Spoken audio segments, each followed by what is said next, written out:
might be created, where that tenant lawfully possessed the property, but now they're still there in possession after their right to possession has ended.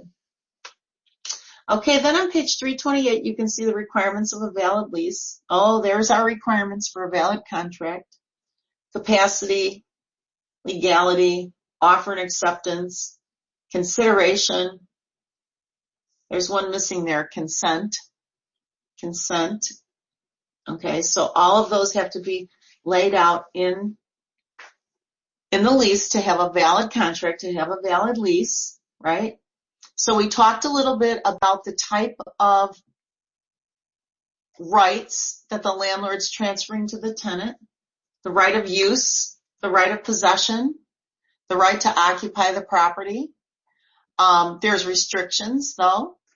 The tenant doesn't have exclusive use. The landlord can still go in under certain defined circumstances, like to maintain the property. There's no right of disposition that's being transferred. But we can see some of the rights on page 330 when we look at what are the rights that are being conveyed to a tenant in a lease. And it talks a little bit about the terms of the lease. Well, when we're talking about the terms of the lease, security deposits are really important. Security deposits. So let's talk about a security deposit.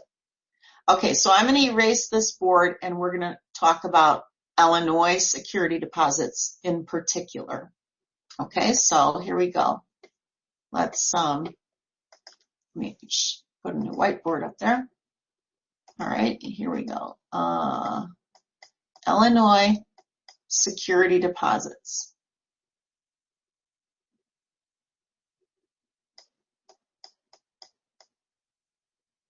So if you are a broker and you're acting maybe as an assistant property manager,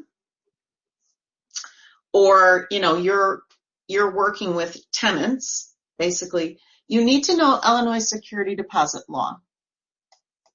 And there's two laws in particular that you need to know. All right.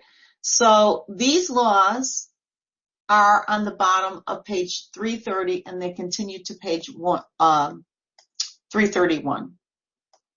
And one is the Security Deposit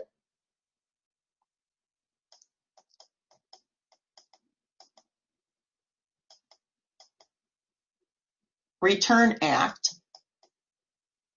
In other words, when do you have to return tenants' security deposits? And the act is very specific about that. And the second one is the Security Deposit